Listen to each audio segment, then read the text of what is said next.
Now you know that little box that's on packaged foods in the grocery store and it says nutrition facts on it? What does that really mean? How do you read it? What are all those words and numbers? Well, today we're going to talk about the nutrition facts and why that's important. And there's several reasons. One is that so many people choose what they eat based on what they crave or what they want to eat or what tastes good. So knowing what is in the food that you're choosing basically is just going to inform you of what you're eating. Second, it actually helps you make a better decision. So if you look on the label and you notice that it has an exorbitant amount of sugar, then you know that that's not a good thing to choose. So several reasons to know how to read a nutrition facts label, but basically it's to inform yourself, educate yourself so you can make better choices about what you're eating so that you can maintain a healthy lifestyle.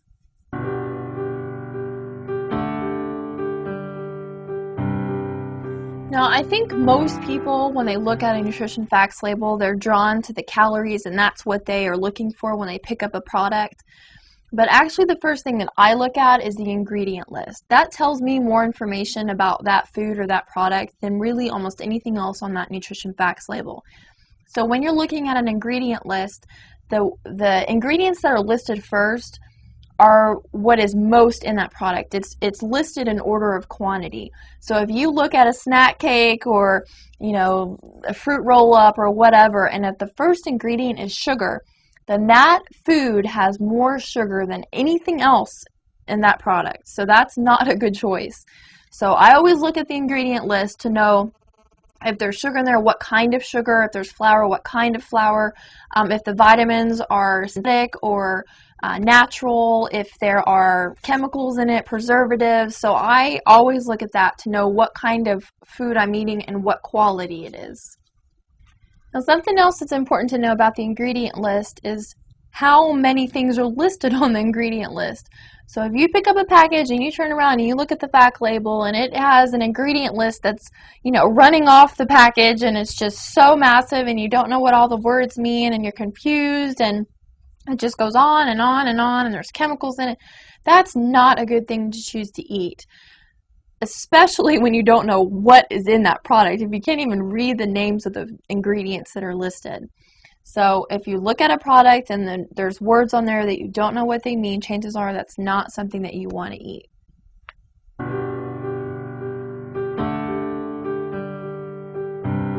Now I'm going to go ahead and go over the nutrition facts label as it's listed and just explain the different things that are on here. Now keep in mind that it's not listed in order of importance. So even though, the serving size is first and then the calories come second, that's not necessarily the way that you should read the label. A lot of times I'll look at the ingredient list first and then the serving size second and then I'll look at the sugar third. So it just depends on what the product is and how you should read the label. But let's look at the first item listed. It's the serving size. Now the serving size is required to be on a label according to the Nutrition and Labeling Act. So this is going to tell you in what quantity of this food can you eat in order to get these nutrients that are listed. This is really crucial because a lot of people will just eat until they're full or eat until they're stuffed or, eat the whole bag or drink the whole bottle, whatever, without really paying attention to the serving size. So you may not know that in a bottle of Coke, there's actually 2.5 servings in that bottle of Coke, but you down the whole thing and then you look on the nutrition label and then see, oh, the calories are only 250, but you drank the whole bottle, so it actually, you have to multiply that to get the actual calories. So when you are going to choose something, look at the nutrition fact label, make sure that you know what serving size is indicated so that you don't overeat. And then the next thing listed on the nutrition facts label is the servings per container. So, maybe you have a bag of chips and the serving per container is maybe 10 servings per the bag of chips. So then you go down and look at the calories, and maybe the calories listed is 250. So in order to determine how many calories are in that whole bag of chips, you have to multiply 10 times 250. So that would be 2,500 calories in that whole bag of chips. So if you sit down one day and you eat that whole bag of chips, you're eating maybe even more than your whole day's worth of calories. So first, look at the serving size so that you know what amount to eat. Second, servings per container so that you realize how much is in the container that you're eating.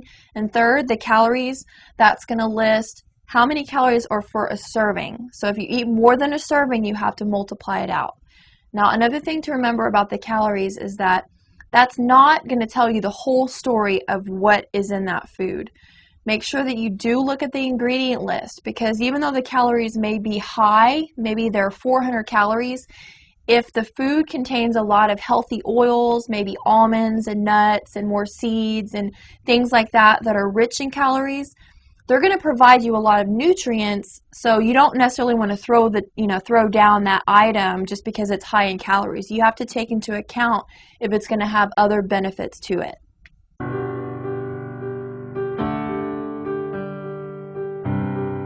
Right next to the calories from fat is listed, and this is an important number to look at because this is going to tell you how much of the product or the food that you're eating is composed of fat.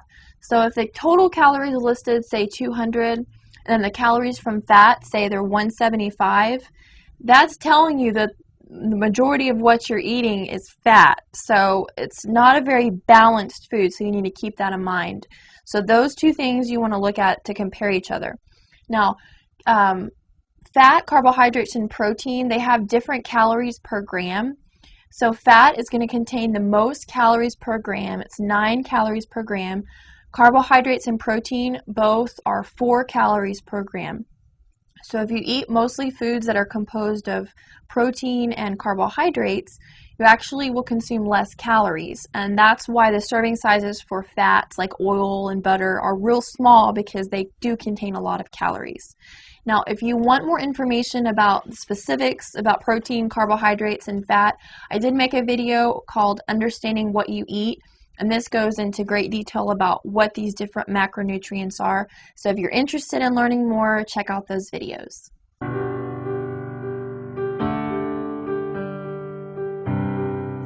The next category under that is total fat, and then there's subcategories, and it'll list the different types of fat. So saturated fat, polyunsaturated fat, monounsaturated fat, and trans fats.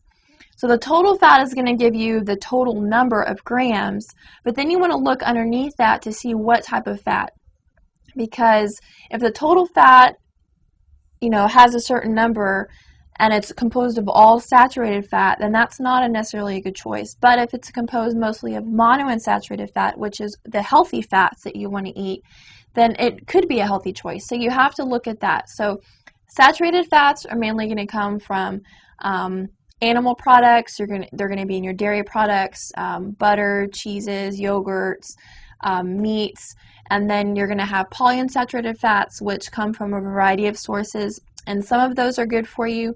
So that's more of a medium type fat. You have to balance that out with the saturated fats. And then the monounsaturated fats are those healthy oils that you hear about all the time, the olive oil, sunflower seeds, almonds, those types of foods that contain these fats. They're healthy for you, so you do want to make sure that you get these types of fats. Now, the last type of fat that has recently been added to the nutrition facts label are called trans fats. These are now required to be on the labels. These are mainly going to be fats that are unnatural. They're typically produced, almost in a laboratory. They're a result of extremely processed foods. These fats basically wage war on your good cholesterol. They are huge fat molecules that hinder your body from working correctly, and they basically stress your organs out because our bodies aren't made to process this type of molecule. So if a product has lots of trans fats in it, you want to stay away from that food. Right after the total fats, the cholesterol is listed, and it's listed in milligrams. Now, this is important to know. The general recommendation for adults is 300 milligrams of cholesterol a day. So if you're looking at a nutrition fact label and the cholesterol says, 250 milligrams, typically that's going to be high in fat because cholesterol is going to come from animal products, and it's going to be high in calories. So you need to keep in mind that if you go ahead and eat that product that has 275 milligrams of cholesterol, probably throughout the rest of your day you're going to get too much cholesterol with everything else you eat. So that wouldn't be a good choice.